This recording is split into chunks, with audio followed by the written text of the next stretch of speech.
Welcome everyone to NSTA Web Seminars, where you can find live interactive learning at your desktop. Today's presentation is titled Assessment for the Next Generation Science Standards, and our presenters are Joan Herman and Nancy Butler Songer. We also have Ted Willard online with us to provide information about the standards and to help facilitate our Q&A. My name is Bryn Slate. I will be moderating the program, and Jeff Lehman is here to provide technical support.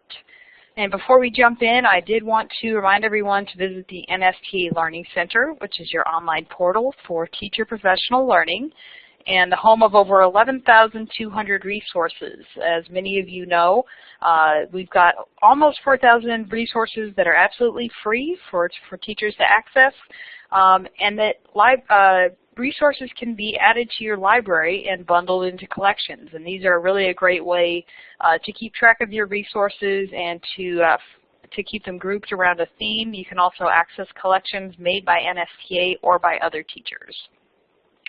We do have community forums that are a great place to connect with other science teachers and share your thoughts and your questions.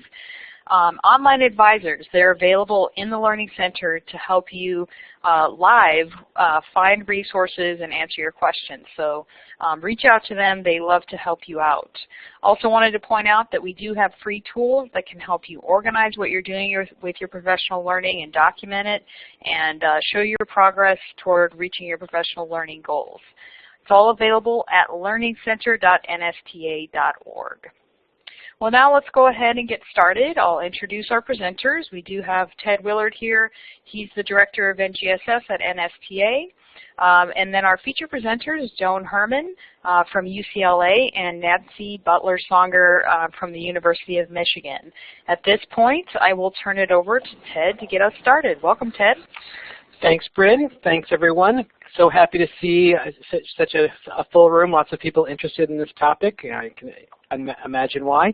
I'll give a quick overview. Some of you have seen this before, most of you have not, but to just sort of set us in the same place here. The NGSS, the standards, were developed by a group of 4 organizations: the National Academy of Sciences, Achieve, the American Association for the Advancement of Science, and my personal favorite, the National Science Teachers Association. And there was a 2-stage process involved in this. There was a framework for K-12 science education that was developed in July 2011. That was then used as a guide in developing the standards, and those standards then are being used in the development of assessment, curricula, instruction, and teacher professional development. Obviously, tonight we're going to be talking a lot about that first piece there, assessments. So first, a little background on the framework itself. If you have not looked at the framework, if you do not have a copy of the framework, you really have no excuse. You can get a free PDF from the National Academy's Press. You can also purchase a hard copy. I find value in each of those in terms of looking at different material here, but it's something you must read. I think everyone involved with the standards say that the first step into really making sense of the standards is read the framework. And once you've read it once, then you need to then eventually go back and read it again, because there's a lot of material in there. But the big idea here in the framework is the 3 dimensions for science education: these scientific and engineering practices, cross-cutting concepts, and disciplinary core ideas. And I'll just take a moment to sort of go over each of those pieces. The science and engineering practices, these things like asking questions, planning and carrying out investigations, constructing explanation, engaging in argument. These now are important goals in education. As we're going to talk about assessment tonight, we need students it's not enough if a student just knows something. It's that they've got to be able to use that knowledge in these various practices. The cross-cutting concepts, these are things that are not unique to any one discipline, but things like patterns, scale, systems, structure, and function. They're applicable in biology and in chemistry and in physics and in geology. All of the different science disciplines they play a role in. And then we have the disciplinary core ideas themselves: life science, physical science, earth and space science. And then new in some ways in sort of national standards is engineering and technology, new for some states as they adopt NGSS. And so all these 4 pieces is sort of the content, what probably people are most comfortable for. And that content gets broken down into further details. And I hope you know that we'll be having some web seminars on the life sciences coming up, to go in depth about them. And for the Earth and Space, Physical Science, we have had last fall some pieces. Engineering will do as well later this spring. So all of what I described was outlined in the framework, and that then leads into what the standards themselves do. And the standards were, the work was coordinated by Achieve, but it was really a consortium of 26 states, the ones in blue there, that did the major work. Here's a larger map on that. And so but now the standards are done, all 50 states have the option of adopting. And I'll show you here. Here's a map that shows sort of where the adoption work is. We've got, I should point out, it's hard to see here, but our newest one, District of Columbia, the nation's capital, has adopted the standards just before Christmas, that in addition to the 8 other states that are in green here. The states in yellow have taken some sort of step at the Department of Education or the State Board of Education in terms of the adoption process. More on the way. Here's a little diagram that shows you the 41 NGSS Writers and how they were spread across the country in different places. It wasn't a group just from one state or a group from Washington, D.C. that did this work. It was really a national effort in all of this. And about half of those people were classroom teachers at the time they began their work on the standards. Not all, some of them actually moved up into other roles, but at that initial point they were.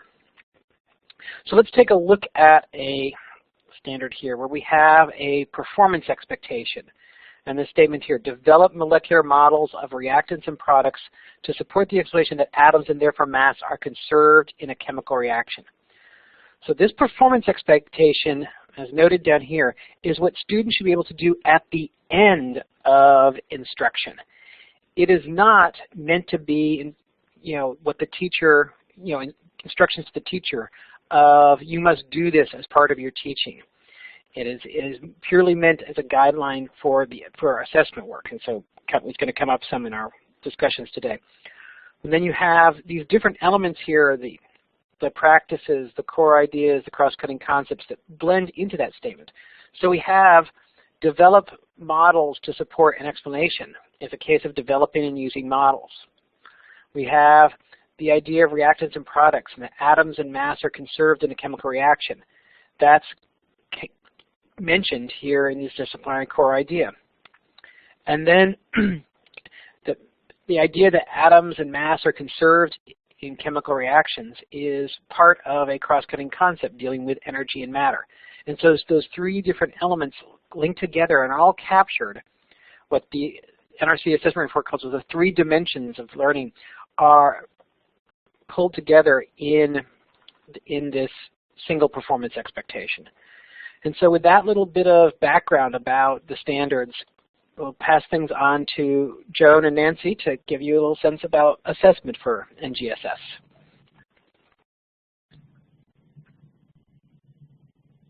And don't forget. Good afternoon, good evening, depending on. Can you hear me? Yes.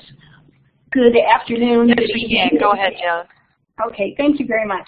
So thanks, Ted, for the speed introduction to the NGSS, and thanks to NSTA and all of you out in Webland for joining Nancy and me today. We're very happy to be here to share the National Research Council's recent report, Developing Assessments for the Next Generation Science Standards. And in our time with you today, I'll start things off, as you're hearing from me, by providing an overview to the NRC report and some of its central findings. After a brief question and discussion session, my good friend and colleague, Dr. Nancy Butler Songer, will follow with some examples and tips for classroom assessment as the report envisions it. And then after another brief question and discussion period, I'll conclude with the report's recommendations on assessment for policy and monitoring purposes, otherwise known as accountability testing. We hope you'll agree that the report breaks new ground and portends new, innovative science assessment systems that are equal to the wonderful vision of the NGSS. But first, a question for you. use the tool on your screen, or maybe Bryn is going to help us do that, to indicate your response. The question is, how well does your current state assessment encourage teaching and learning of the NGSS? Very well, good, adequate, poor, or not at all? Thanks, Joan, and I'll just jump in and remind everybody where those poll buttons are located, and for those who may have come in after our introduction, you'll want to look right at the top of the participant window. You'll see your own name in bold and then a row of 4 little buttons, and then on the far right you'll see the one with an A on it. If you mouse over that, you'll be able to select from the choices there, and we'll give everybody just another couple of moments to put in their response. It's great to have everybody use the poll button tool, because in just another moment here we're going to put up a graph of all of the responses so that we can kind of take a look. Since we do have a lot of participants in the room with us today, a lot of educators here wanting to learn about assessment, it'll be great to kind of see the aggregate. So thanks everybody for responding to that poll. I'm going to go ahead and lock the poll now so we can take a look at that graph. And I'll go ahead and stretch this over here and then turn it back over to you, Joan, to discuss these results. So I'm not surprised by these results. Actually, they're a little more positive than I expected. And the results really provide the context for the NRC report that Nancy and I are going to be sharing, because we know from research how closely teachers in schools tend to mimic the content and format of state assessment in their ongoing curriculum and teaching. And we know that many existing tests are driving instruction towards the wrong goals. Luckily, a number of you in our virtual room here have a different experience. But we believe that new science standards require new assessments that will encourage their implementation. And that's the context for the NRC charge, which was to make recommendations for strategies for developing assessments that can validly measure student science proficiency as laid out in the framework and the NGSS. Secondly, to review recent and ongoing work in science assessment to determine what techniques and designs are available to support the NGSS vision, and what additional research and development are required to create an overall assessment system for K-12 science education. And finally, to make recommendations to state and national policymakers and other interested stakeholders about the steps needed to develop valid, reliable, and fair assessments for the framework's vision of science education. And here you'll see the committee that the NRC convened to address the charge. We were very ably led by 2 leaders in science assessment innovation. Dr. Jim Pellegrino, a cognitive scientist, and Dr. Mark Wilson, a leading psychometric thinker. The committee was composed of scientists, science educators and supervisors, science learning researchers, and measurement and assessment specialists. A real Noah's Ark of the multiple perspectives needed to well assess science. I hope you'll agree. The committee work and report, of course, are grounded in the work of the Framework for K-12 Science Education and the Next Generation Standards. And the committee also had the benefit of the NRC's prior groundbreaking work in conceptualizing learning-based approaches to assessment and the design of coherent assessment systems to support accountability and learning specifically in science. You see the reports here, and they're still available in the NRC website, Knowing What Students Know, and Systems for State Science Assessment. Our charge was challenging. How could assessments and systems be developed to address the depth and breadth of the NGSS expectations?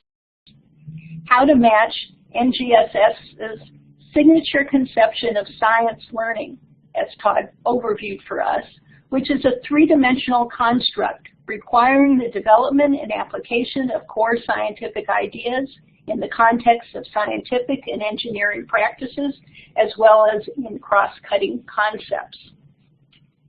And that's the challenge we started with. How do you assess three-dimensional science learning? You see here the report's central chapters that run from principles of assessment task development to what classroom assessment should look like, to options for policy monitoring and accountability assessment, to how can you put it all together into a coherent system of assessment that supports the attainment of the NGSS. And finally, how do we move forward on the assessment vision? What could and should implementation look like? We, of course, can only touch on some of these issues today. So let's move to the report's main messages, at least as Joan Herman sees them. The mega message, I think, is business as usual will not work for assessing the NGSS. We need new types of assessment, carefully designed, if we are going to truly measure and support NGSS learning goals. State monitoring assessments must move beyond current once-a-year formats. What has passed for accountability assessment to this point will not suffice. Further, if we're serious about using assessment to bring the NGSS to fruition, we must start at the classroom level and with assessments that support meaningful classroom teaching and learning. Moreover, to support both classroom learning and policy decision-making, states must move from where they are to coordinated systems of assessment that can actually serve the multiple stakeholders and purposes that assessment is supposed to serve. The committee, of course, recognized that implementing the NGSS requires a significant shift in science teaching and learning. And to be successful, implementation must be gradual, systematic, and carefully prioritized. And it must take care to assure equity in implementation. The report also underscores the need for both adequate professional development and adequate instructional resources to enable transition. And of course, the report calls for research and development to bring some of the report's ideas to fruition. So let me share just a little detail on a few of these points. The committee recommends assessment grounded in NGSS expectations. What does this mean? Nancy will be discussing and sharing some examples further, so I'll touch on these issues just briefly. First, assessment tasks should ask students to actually apply science and engineering practices in the context of disciplinary core ideas and cross-cutting concepts. Assessment must exemplify NGSS's tripartite vision of science learning. Secondly, rather than simple items that appear on many annual state assessments, we should be thinking about complex assessment tasks with multiple components to be able to directly illuminate the different dimensions of student science learning. Multiple formats will be needed. And we'll need multiple and varied types of assessments to measure students' proficiency across the breadth and depth of the standards. And that's one reason why we need to think about systems of assessment rather than an individual assessment. No single on-demand assessment can well address the depth and breadth of the NGSS, nor well serve the multiple purposes that assessment is intended to serve. Instead, we need to create integrated systems of assessment that are based in the latest research on how assessment influences learning. So as I've already said, the report starts with classroom assessment as a first priority and advises states to create monitoring systems that themselves can support meaningful transition.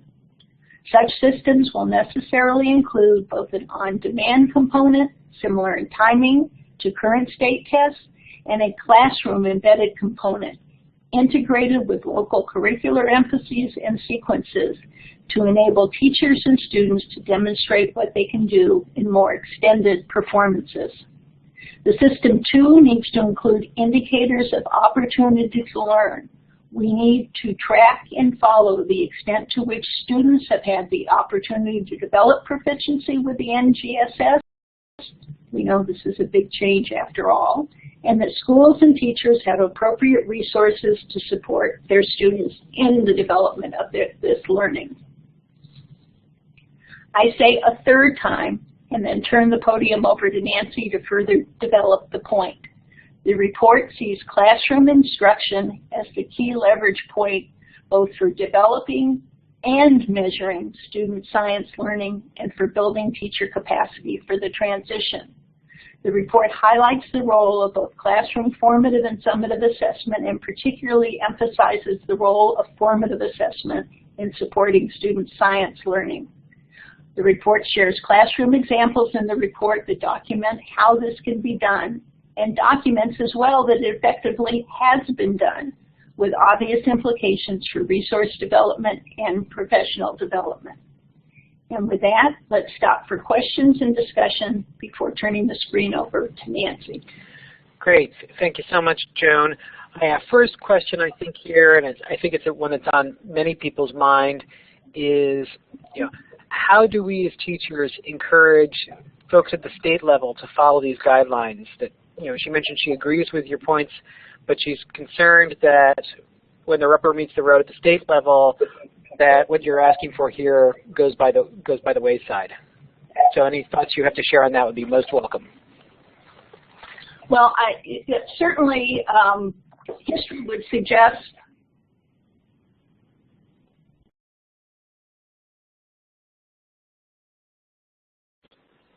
I think we've lost you for a second there, Joan. Make sure your mic is on.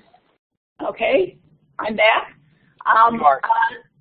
Certainly history would suggest when the rubber hits the road, states go for the cheap and efficient multiple choice testing format. So, I'll fall back on, I'm not a policy person, I'm not a politician, I'm a researcher in measurement and assessment, so I really don't know how to convince state policymakers that going on the cheap is really the more expensive option for kids learning because it won't get done. I know for myself that that knowledge is power, we hope, and for myself personally, I think one of the functions this report can serve is as a source of evidence for those who are more effective than I am in advocating for a new vision for assessment that will actually help kids get to where we know they need to go. All right, very good. Two questions here that I might hold off on one. That where can teachers find some assessment examples? I know we're going to see some examples, so I'm going to at least hold off on that question for the moment. But I like Daniel's question here. Can you think of some examples of some large-scale assessments that are actually able to measure student learning reliably?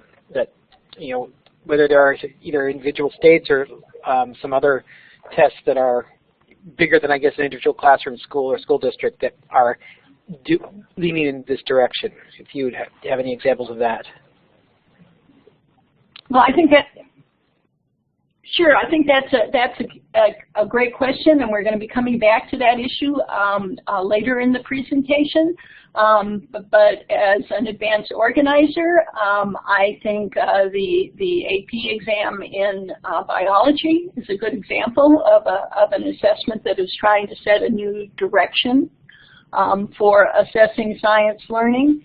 I think we have examples in NECAP of integrating performance assessment and even collaboration and communication into the assessment process. We have examples in International Baccalaureate. We have examples internationally from New Zealand and Queensland and Australia. So there are a variety of examples around of showing that this can be done. Okay, great. And I'm going to take a shot here and try to give a quick answer to Laura's question here, but you feel free to fill in more.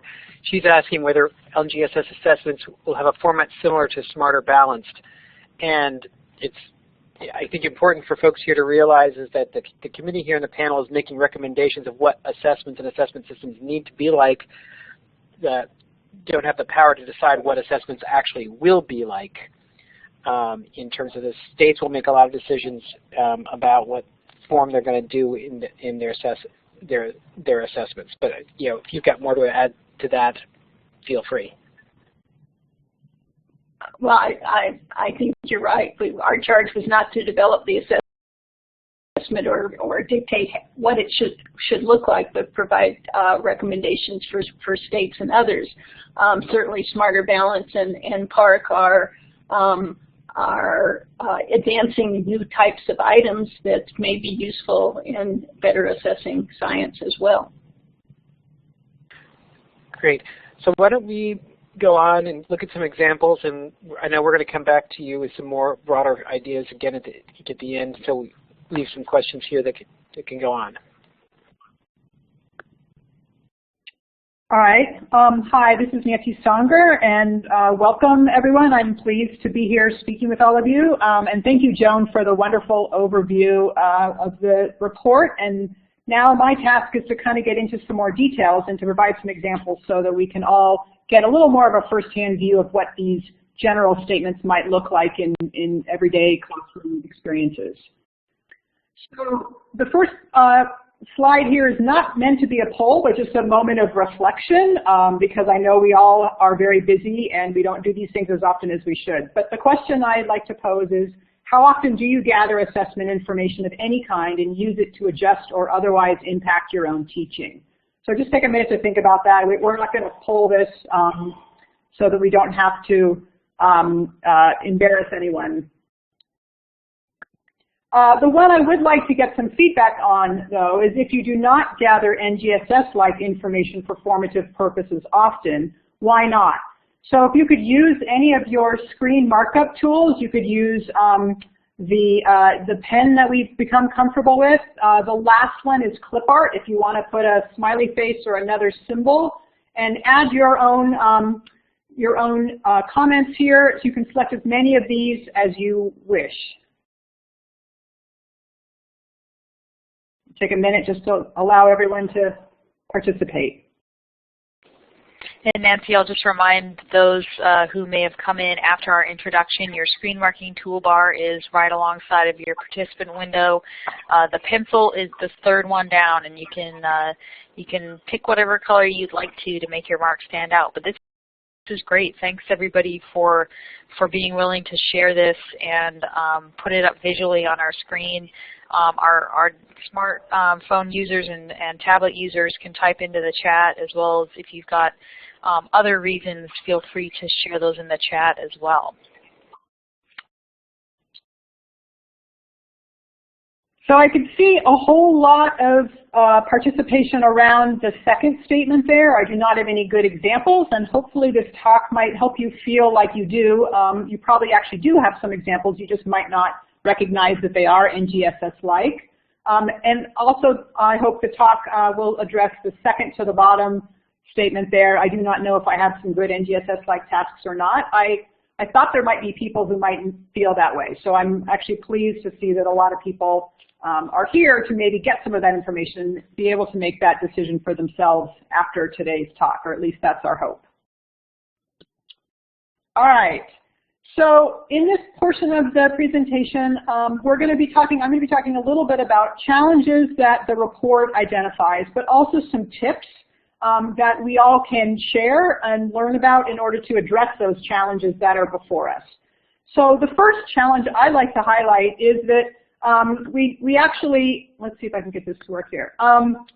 I want to emphasize this word naturally here. Instruction that's aligned with the framework in NGSS will naturally provide many opportunities for teachers to observe and record evidence of student learning. So this statement actually, I hope, resonates with many of you, that actually you're probably doing many things that are NGSS-like.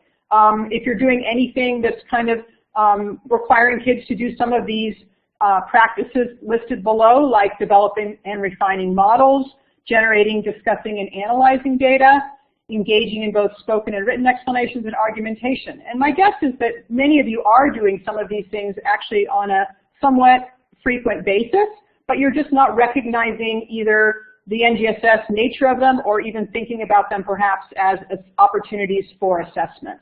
So we'll be talking more about that as we go along as well.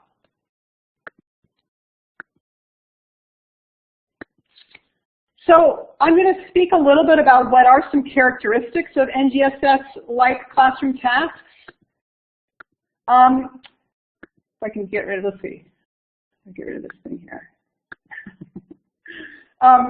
First of all, they often include multiple tasks in a set that reflects the connected use of different practices in the context of disciplinary core ideas and cross-cutting concepts. So I've used the coloration here that's in the standards, blue for practice, orange for disciplinary core ideas, and green for cross-cutting concepts. And one thing that they don't do in the standards is when they combine all three of those colors into one statement, for example, as in a performance expectation, I've changed the text to brown, and that is because if you actually combine the colors of blue, orange, and green into one thing, you would get the color of brown. So I'm going to use those colorations to help us know when we're talking about either individual practices, disciplinary core ideas, or cross-cutting concepts, or a product that is a blended combination of them. And again, that will be the brown text. So NGSS-based classroom tasks will also often have these multiple tasks in a set that will reflect this connected use of different practices in the context of the DCIs and cross-cutting concepts. They will also address the progressive nature of learning by providing information about where students fall on a continuum between beginning and ending points in a given unit or grade, and they will include an interpretive system for evaluating a range of products. So we might have actually interpretive systems now that pay a lot more attention to the disciplinary core ideas, and the NGSS task would actually also have interpretive system for determining, for example, when kids are doing practices well or not so well in the assessment activity. So some of these challenges, again, are that each performance expectation incorporates all three dimensions in the same performance expectation, and the NGSS emphasizes that blended science knowledge product, and it will not be feasible to assess all of the performance expectations for a given grade level during a single assessment occasion. So in other words, because these are very complex and multidimensional, it's unrealistic to expect that any one test is going to actually be able to assess all of these complex performance expectations, or even that you might be able to do it in a somewhat characteristic multiple choice format, as I'll explain as we go on. So the first tip I have is, and these all come from the report, is to provide students with multiple and varied assessment opportunities to demonstrate their competence on the performance expectation for a given grade level. So what do we mean by multiple and varied assessment opportunities?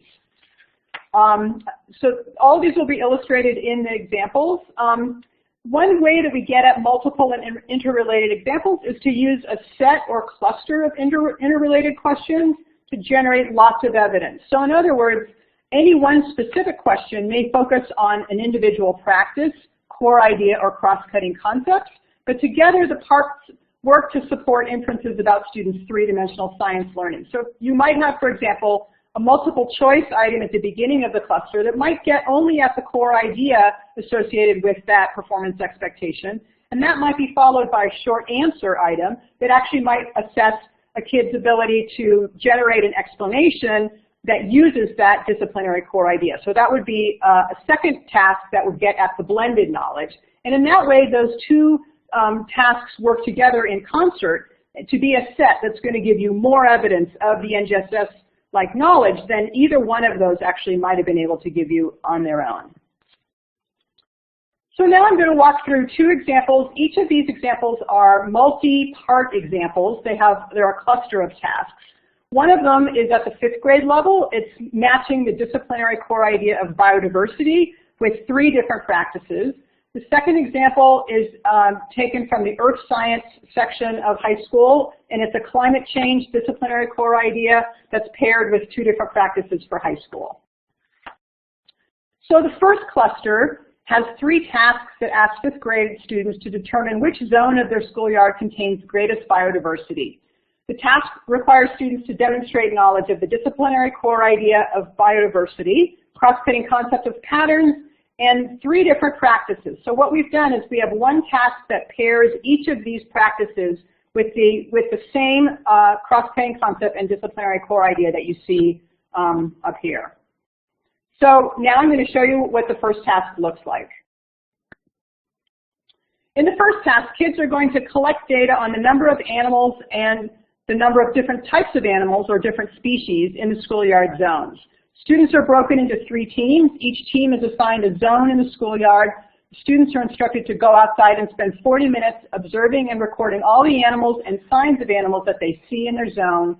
They record that information, which is uploaded into a spreadsheet and combined to illustrate all students' data.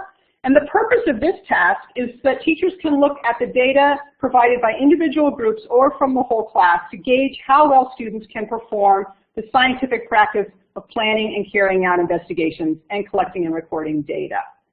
So if I get my pointer tool here, I can show you that this group takes on an animal tracker name, and they're assigned to Group C, and the teacher has determined where Zone C is in the schoolyard. And if we look here, we can see that this is all the data that, that the group has collected. This is all the data that they've seen in their site, as well as the information from Group A and Group E on this spreadsheet. Again, you could do this with clipboards. It's not necessary that you use the mobile device that we use for the data collection, because of course I know all of you know how to do data collection in other ways that don't necessarily use technology. But one feature of the online tool is that it allows us to actually really easily combine and get summaries of how many different animals were seen in the different zones down here, and also summaries of the numbers of different species that were seen in each of the schoolyard zones. So it's a quick summary that kids can use as evidence when they're doing the next 2 tasks. So task 2 will build on task 1 and it asks students to create bar graphs to illustrate patterns in data on animal abundance and animal richness from each of the schoolyard zones. Students are instructed to make 2 bar charts, one illustrating abundance of species in the 3 zones and another showing the richness, and to label the chart axes. And this task allows the teacher to gauge students' ability to construct and interpret graphs from data, an important element of the practice analyzing and interpreting data. And again, it's doing this practice in the context of the biodiversity disciplinary core idea. So I'm sure many of you will find this type of a task very familiar, and this is what I mean by you're probably already doing some NGSS-like tasks. You just might not see it in this light. But all the kids were doing here was taking the class data, creating bar graphs, which is very popular in upper L, as I'm sure many of you know, in middle school as well, and then getting a result here to help them see which zone has the highest richness. And they do the same thing for their bar chart on animal abundance. Now they're going to, in the third task, they're going to use their bar chart information to create an explanation, and they'll be using that data as evidence to support their explanation. So the third task in the cluster is construct an explanation to support your answer to the question, which zone of the schoolyard has the greatest biodiversity?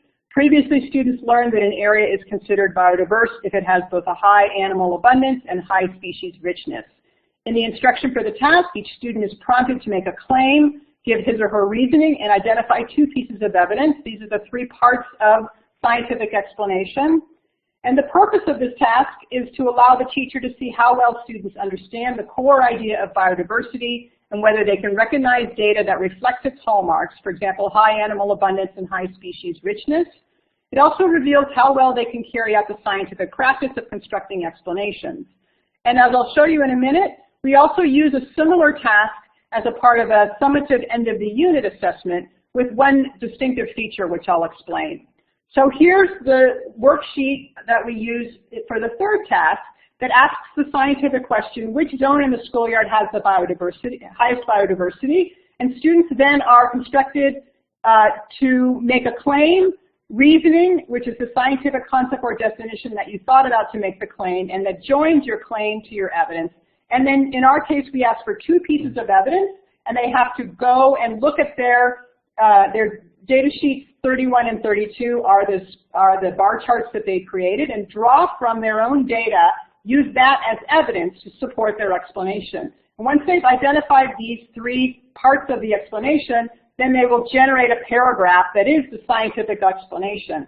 But you can see that in the early phases of kids creating explanations, we have a lot of guidance or scaffolding to help them to know both what the parts of the explanation should be, and then also where to go to find the relevant information. So this leads to tips 3 and 4.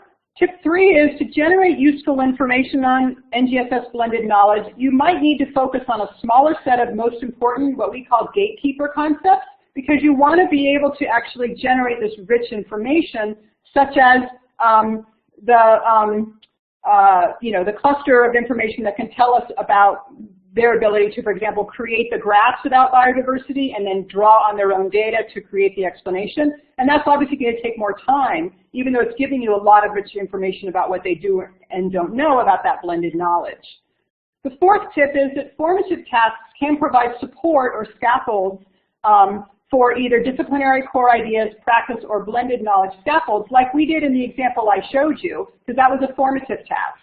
Often in the summative task at the end of the unit, we'll remove these scaffolds and we'll just ask a similar or the same scientific question as is presented here, and then we just have them write the scientific explanation without any of this support. And in this way, we can actually see how well they're able to do the more sophisticated blended knowledge in task when the scaffolds are removed. So now I have a poll, and again, you can use check marks or clip art, and I'd like to know how similar are these tasks to activities in your classroom, and you can select as many as are relevant for you. Oh, I'm happy to see so many people already putting very similar, because that's what I thought.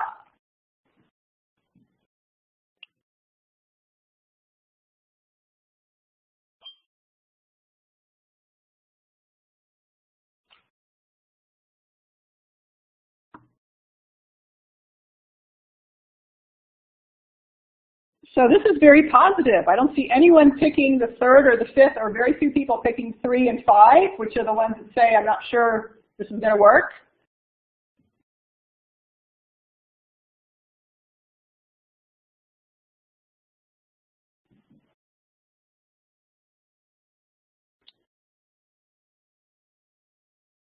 All right, this is wonderful. I share the view of the one check mark put by someone that they're not that similar because they take too much time or don't follow my curriculum plan, and I'm sure that's true in several people's case, maybe just not people participating in this webinar.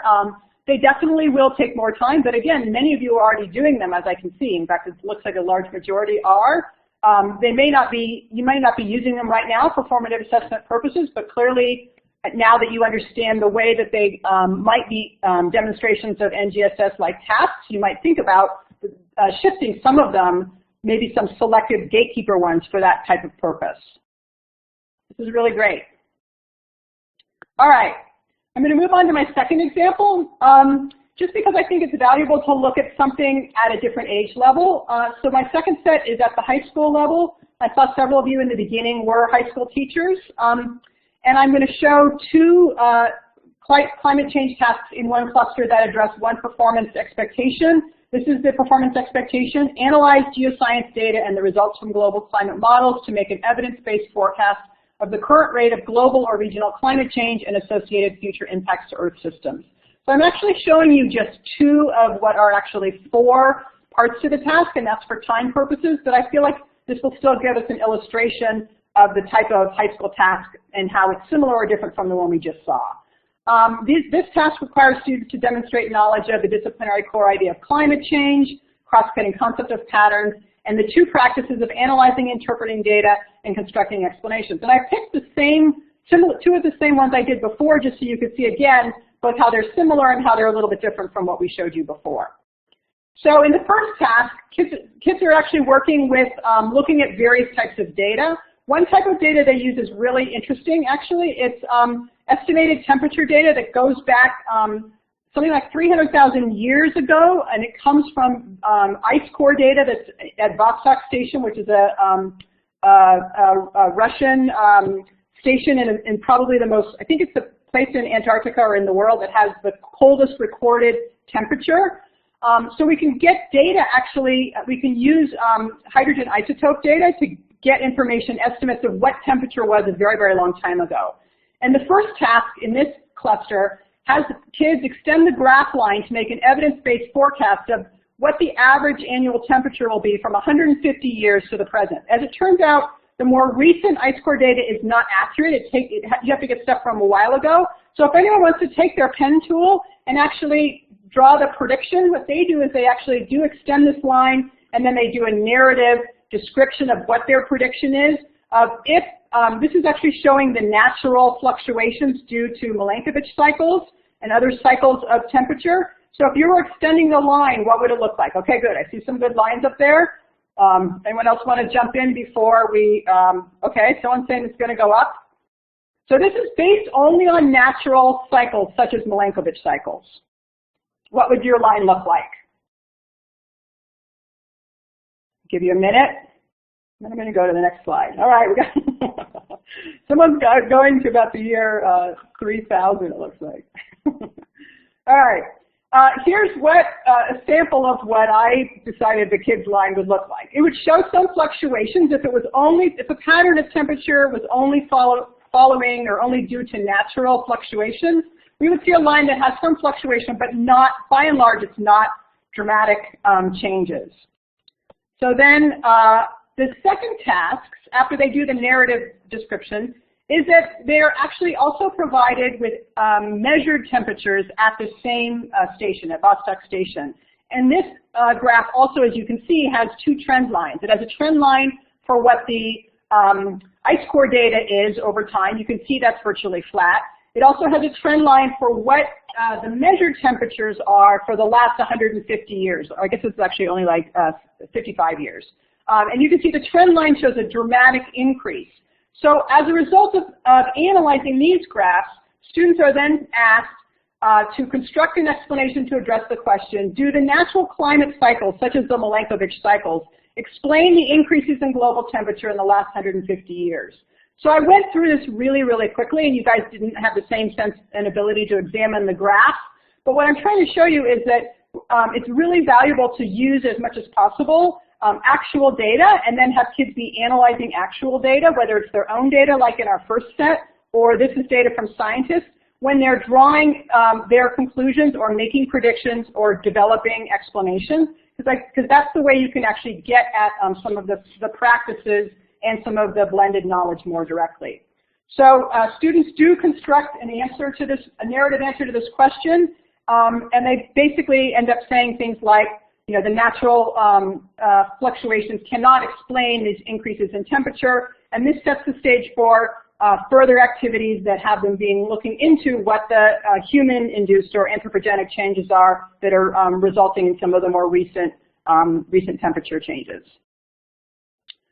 So I wanted to show you that this is another illustration of how this assessment evidence explanations can be used either for teachers or students' formative purposes. We actually have some of this stuff online for these gatekeeper concepts. And what the teacher can get this view where they can look at all of the claim evidence and reasoning that students have generated for a particular item, and that's really helpful for them being able to just either look at which particular students are having troubles or what some patterns are in the types and qualities of answers that students are given. The other thing that they can do is they can actually provide formative online feedback, so they can actually, I've shown you the overview piece, but they can go into just that student's account and provide individual feedback. Students can also get information on either their own or someone else's answers, and so it can be used as a peer critique activity as well. So I'm just trying to throw out many different ways that this type of information could be used for formative purposes, which I know you know about, but I just want to sort of enter it into this conversation so it's fresh in your mind. And the last tip that I have is that ideally all tasks that you use for NGSS-like tasks should be coded for evidence of disciplinary core ideas, practices, and blended knowledge.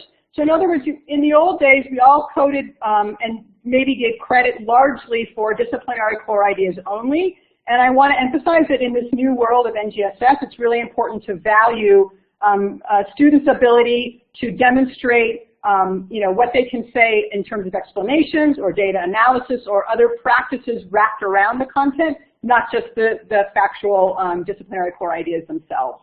So in our case, we actually provide 1 point for the claim, 1 point for reasoning, and usually 2 points for evidence for a total of 4 possible points for an explanation type question.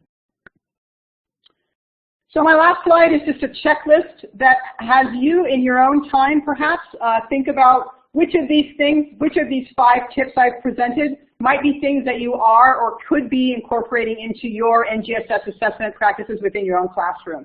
So for example, do your assessments have multiple and varied opportunities to demonstrate NGSS-like blended knowledge? Do they have multiple component tasks like sets of interrelated questions?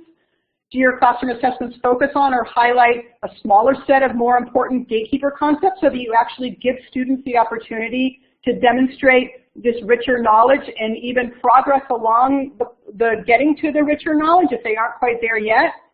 Have you thought about or tried scaffolds or hints in assessment tasks to help guide students' ability to generate information? Again, they're probably not going to get it all the first time. There's, explanations and analyses, these types of practices wrapped around the content are complex. So maybe the first time or even informative, you might think about hints within the assessment to see what they're capable of doing with a little bit of guidance. And finally, are you careful to score or provide feedback on disciplinary core ideas, practices, and blended knowledge products, not just the disciplinary core ideas? And I think we have time for some questions. We've got definitely some time here to work with, and a lot of great questions that are coming together.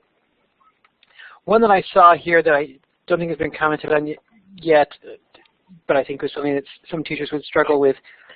In terms of the type of assessment work that you're talking about here, how would that tie into providing, parents with feedback on how students are doing, either in the form of report cards or parent-teacher conferences or other elements in terms of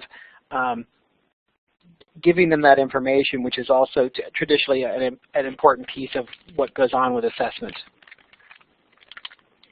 So I mentioned that we actually select what we call gatekeeper concepts. So we pick some of these things, like let's say it would be an explanation about biodiversity in the schoolyard, as something that's a really sort of capstone idea that shows evidence of a deeper kind of understanding that has coming at the end of maybe a set of a week of activities. And that's a really great piece, even just that explanation sheet, to either code and grade or to share with parents at parent-teacher conferences about the kind of rich demonstrations that kids are able to generate about what they know. And I feel like in many cases, I'm hoping anyway, that parents would actually like that idea of being able to see something that's richer than just like a multiple choice assessment or something. Now, I know there's many other types of things that you could use, but I think if you pick these capstone or gatekeeper concepts that really do show kind of a bigger idea, then it allows you to show some rich information about what they know about that. And maybe that's an illustrative, useful tool for parents. Great. Another question here I see that Lori's asked that deals with, I think teachers can start seeing some ways of how they do this task. I think they might find particularly challenging is developing the rubric, which I know you had a little bit of out in one of your last few slides. Is there any advice or guidance you would give about how they should develop a rubric like that, how they might want to, I don't mean formally validate it, but as they use it at different points in time, work on refining it? So I think this is just going to be one of the pieces that is going to take more time, and it's unfortunate that it's unfortunate because I know that the burden of the time is going to probably be on the shoulders of all of you. However, I believe that if you start, let's say, by picking some handful of gatekeeper concepts in a particular unit, and then you develop coding rubrics for example, certain number of points for how well they did the bar graphs, were they accurate, did they label the axes, all the kinds of things I know you are comfortable doing anyway. And then for the explanation items, you give points for, again, claim, and then different points for evidence and different points for reasoning. And you want to make sure you try to give points for progress because, as I mentioned before, if it's like an all or nothing kind of a grading system where it's 1 point for the whole explanation, if it's all right or wrong, then that's not going to capture the richness of the exercise, and also it's not going to reward people that are not going to be able to get every piece right, because a lot of kids, in fact, pretty much everyone in the beginning won't get everything right. So I think it's going to take some time and maybe some kind of a phasing in of, again, picking the most important things and doing those in the first year or something like that, see how they go, so that you can get more comfortable with this type of grading system. And as someone's saying in the scroll bar, I know the AAAS is offering some workshops. I think a lot of other people are working on this kind of thing. So I don't think you have to feel like you're doing it all by yourself, but that doesn't mean it's not going to be straightforward. I think it'll take some time and some new work. That makes a lot of sense here. Miriam asked an interesting question I hadn't really thought about of, as we work on assessments for NGSS, does it make sense to tie into that assessment of similar skills and tasks that are called for in Common Core, particular the practices in ELA and math, including the literacy standards for science, reading and writing? So yes, I'm really happy you said that. I think that's an excellent idea, and I think the more we can piggyback and combine these types of things, I think the better. I mean, everybody wins, right? I know I'm working with some groups that are doing that right now, and the good thing is that many of the math Common Core standards have many similar features to some of the science practices and other pieces. So I think, again, I'm not sure how much the teachers have to do that all by themselves. I know there's other groups like AAAS, I think, and others that are working to try to generate some resources to help with that. But yes, it's a really good idea to try to double up as much as possible.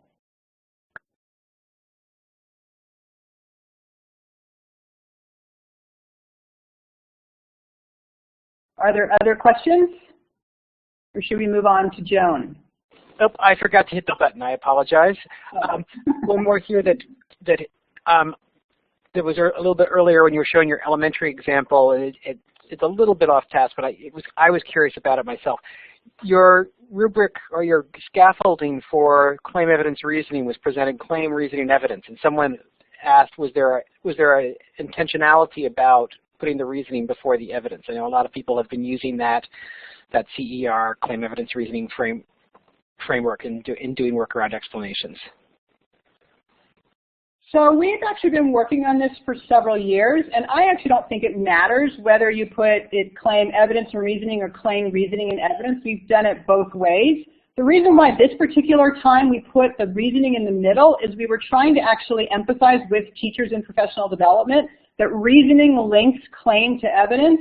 And so by having it in the middle, that helps hopefully, or we try to have it be a way for everyone to understand the connection.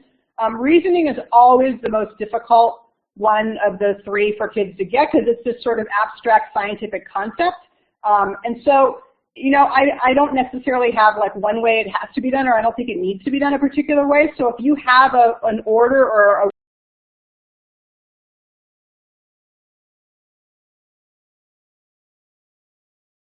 a way that works for you.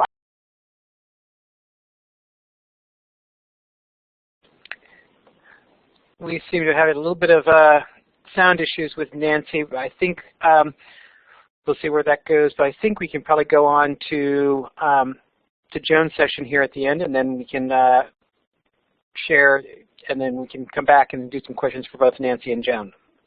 So Joan, if you're there, why don't you join in?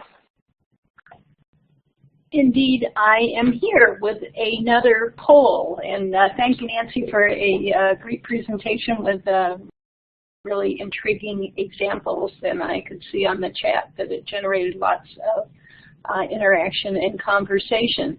So a new poll, and I bet you're going to surprise me here as well, but the poll asks, what's wrong with many current state assessments of science?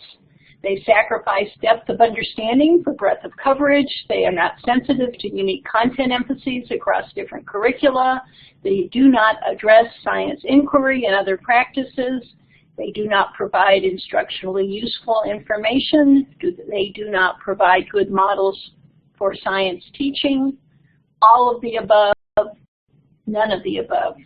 And as an assessment person, I should tell you that this is not a very good assessment item. You're not supposed to use all of the above or none of the above in any multiple choice question.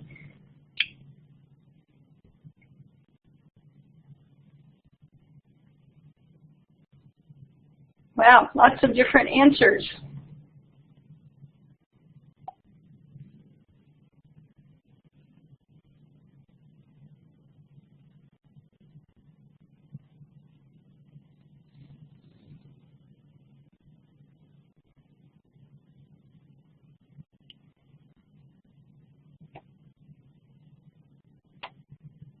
So certainly some state assessments do a better job of assessing, measuring kids' science learning and providing good information to teachers and helping to support good science teaching. But if you look at the typical science assessment across the country, you see, as you see in this poll, lots of problems. So my answer to these questions, with of course some state assessments being the exception, is check, check, check, check, check, check. In fact, all of the above, and I can see some of you share my opinion. The committee in its report, I think, has an answer for improving current accountability assessments in science. And to recap what I've already said, and what Nancy said as well, is number one, you can't cover the full breadth and depth of the NGSS performance expectations with a single large-scale assessment. Further, the kinds of assessment tasks that are needed take time to administer, and several will be required to adequately sample the performance expectations for a given grade level. Moreover, some practices, perhaps even most of them, are difficult to assess using conventional on-demand assessments. For example, it is nearly impossible to measure students' proficiency in carrying out an investigation with a typical end-of-year assessment composed of selected and short constructed response items. Instead, as I've said, the report recommends that states create systems that combine two basic types of assessment strategies. Number one, on-demand standardized assessments that are centrally developed, common across the state, and administered at a time mandated by the state. A new form of what most states are currently doing. But added to that, a classroom embedded component using classroom embedded assessments that are selected and administered by a district or school to fit both with the local content emphases and with the timing and sequence of local curriculum and instruction. These could be developed by the state or by the district or districts in combination. While the on-demand component still may occur at the end of the year, we envision a broader array of formats that are now typical in most state assessments. But as I said earlier, we do have examples of these kinds of end-of-year tests that do occur in practice. Think end-of-year assessments composed of selected and short constructed response items and extended essays. Think of the AP program. Think of AP Biology, which was recently redesigned. Or think of end-of-year assessments that include hands-on performance-oriented components, such as that found in NECAP or in some New York science assessments. We need to expand horizons and rethink the way we do end-of-year assessment, the report advises, including the need to test every student on the same content. We can get more bang from our buck if we move to matrix sampling of the on-demand component. The report also lays out rich options for classroom assessment that can provide both trustworthy and credible data on student learning, and also can serve modeling and educative purposes for teachers. Here too, existence proofs already exist. Think replacement units on priority curriculum topics that include rich end-of-unit summative assessments of student learning, along with, of course, formative assessment along the way. Think item banks of rich NGSS-aligned tasks that schools or teachers could select to fit their specific learning targets and to provide solid evidence of student learning at key points throughout the year. Or think portfolios of student work where a state specifies the natures of the tasks that are included, but specific entries are locally designed to fit with curriculum emphases. There are lots and lots of possibilities. With any of these options, teachers would receive support in how to administer and score the tasks, though the tasks could be scored by local teachers or sent for centralized scoring. In any case, moderation and quality control procedures would need to be in place to support the comparability of scores so that they could provide valid and fair measures of student learning from student to student and from place to place. Examples of these types of moderation and quality control procedures already exist, and as I've mentioned, they're used in International Baccalaureate. They're used in the assessment systems in Queensland, Australia, and the assessment system in New Zealand. The NRC report contains details and appropriate references for further information.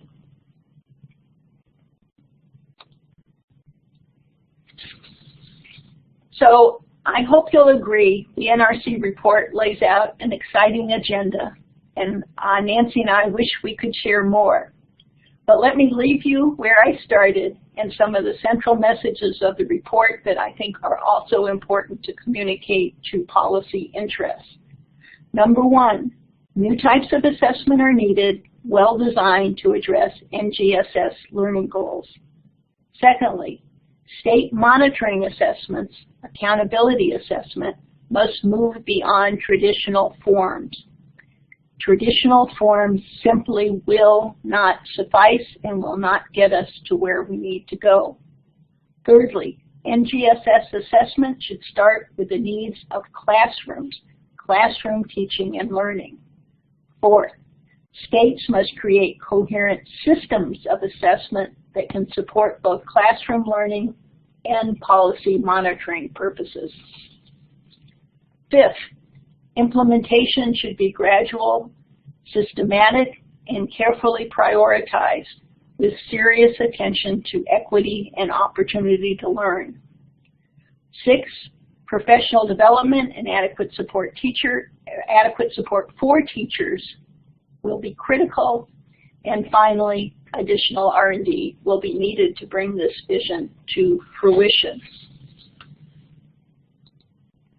And with that, let me say thank you. And thank you for your time. Thank you for your courteous attention. Thank you for help in implementing the NGSS.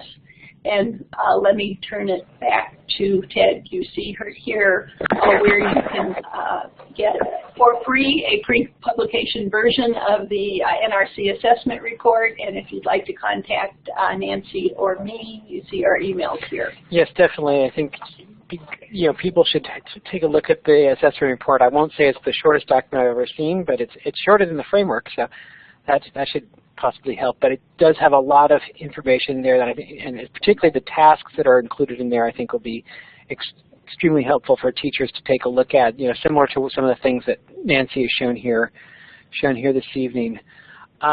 We have Nancy back. I'm trying to remember if we had if you were in the middle of answering a question. I'll give you first a chance to see if you want to continue where you left off. Hi again. I don't think I had anything else to say. I think I was actually closing out. I'm not sure what happened. But anyway, if there's any additional questions, I'm happy to address them. Great. Here's a question that, since you're both at universities, you might feel comfortable answering. Joanne asks, how is the NGSS and associated assessments being communicated to pre-service teachers and their educators?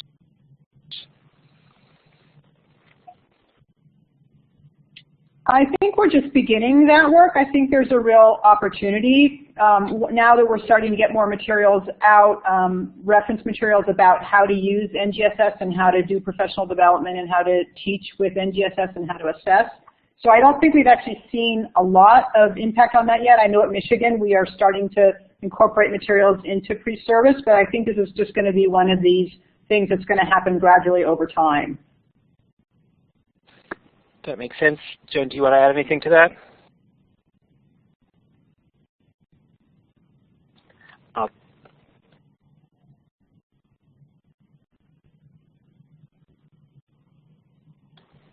You've turned your mic on, Joan, but I'm not hearing you say anything. I'm going to take that to mean that you don't have anything to say on that particular point.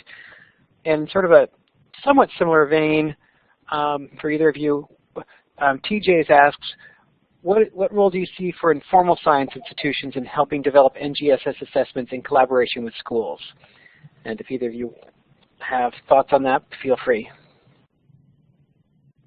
I've actually seen both informal and I've actually seen university, instructors that are teaching entry-level science courses at universities look very carefully at the NGSS materials. So I don't know. I don't know exactly what that will mean in terms of how much, common adoption we might see across informal, formal, and even up through, through grade 16. But I'm optimistic that if people are looking at the materials and having conversations, that there's at least an interest in trying to have some of these pieces work with each other in more productive ways. So I think we're just at the beginning of what's possible, and I'd like to think that there's a lot that we can do if we are actually trying to tackle these complicated problems together. But what we'll realize, I guess, is all up to all of us, right? Definitely. I think it's definitely going to take the entire education system, working to address the needs that exist both in terms of assessment and as well as curriculum instruction from these. I had a question here. I should just scrolled accidentally and moved it. So just 1 second here. I have another comment when I have a minute too, Ted. Sure. Go ahead. Okay. The other comment I wanted to make is I think I saw some stuff in the chat about research results that might demonstrate that these kinds of tests provide good information. We actually do have research results from my research team and several others that show that these assessments do provide dramatically more information about what kids are learning than a traditional standardized test item might provide. So if you email me, I can send you a research paper or some links to papers that have that kind of information. Because I think sometimes it's very difficult to convey why we should go through all this trouble if we don't actually have some concrete evidence that it's worth the trouble. So I'm happy to provide that if that helps anyone make a case. That's great. Thank you very much. Joan, did you want to say something? Well, I just want to, I guess, reinforce what Nancy said and what you said, Ted, that it's going to take the whole village, the whole community to get this done. I think informal has an important role to play in providing a whole variety of different contexts for exploring the NGSS and engaging kids in the kinds of projects and exploratory work that will help them develop the proficiencies they need. I think my own personal bias is that as funding gets harder and harder to find, which I think a lot of us are experiencing, that the more we can coordinate multiple mandates or multiple goals within the the same project, the same activity. It's going to be not only a more significant activity to engage kids in, but it will serve the needs of sort of integrating the various goals across the school context, the informal context, and the like, so that we are supporting not only the goals of NGSS, for example, but the ELA and math goals as well, as they might relate to NGSS. Great, and I think that's sort of a good note for us to sort of conclude on here in terms of this piece of the presentation. I really want to thank Joan and Nancy. I'm going to just share a couple other pieces of resources we have here at NSTA, and then we'll go on and give you some time to fill out your survey, and we can have a chance for a couple other questions after all of that. But just to make clear, I hope you know you can find the standards at the nextgenscience.org and a bunch of work at NSTA's standards hub at nsta.org/NGSS. Also, we've had some great discussions going on in the chat this evening. Want to keep in mind you can keep the conversation going. We have a discussion forum in the Learning Center specifically devoted to NGSS, as well as a member-only listserv regarding NGSS. I think those are both powerful places to go and look. We've got some upcoming web seminars down the road here. We're getting into the disciplinary core ideas in our entire series from life science. In life science, we'll start off with from molecules to organisms and work through the other core ideas in the life sciences. We've had a number of these archives, the 8 practices, the 7 cross-cutting concepts, and this past fall, the disciplinary core ideas in earth and physical science have been done. Also, our journals each have a number of articles, both in previous issues and upcoming ones, dealing with NGSS as a good source to look for information.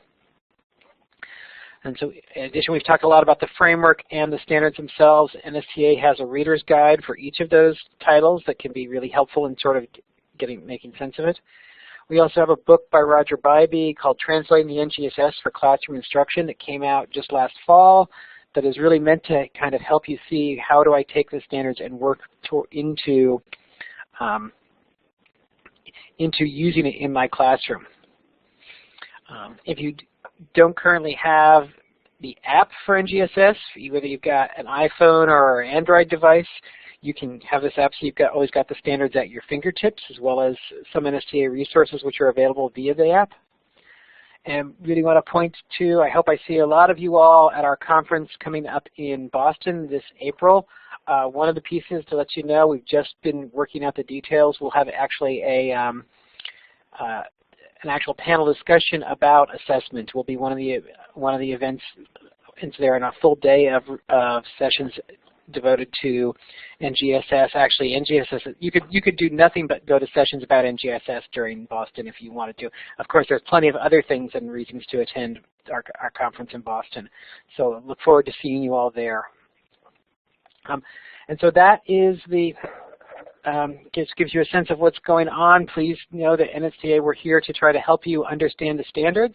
I really want to thank Joan and Nancy tonight for really providing some great guidance in terms of the work that the NRC has done in assembling this report and sharing what it is, what it means to science classroom teachers.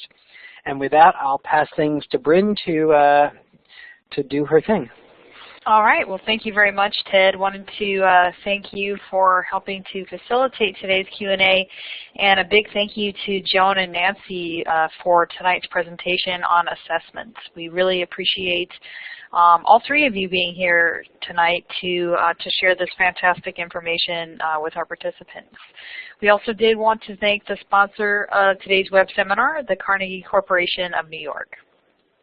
And a thank you to the administration of NSTA for their support for web seminars.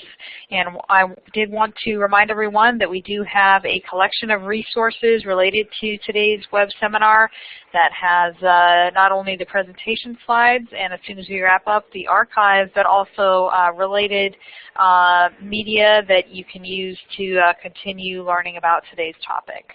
And I did want to just give a quick look at some of our upcoming programs and remind everyone that you can register by going to learningcenter.nsta.org/webseminars. Thank you everyone for your participation today. We truly do enjoy having you online with us, and we look forward to seeing you again soon.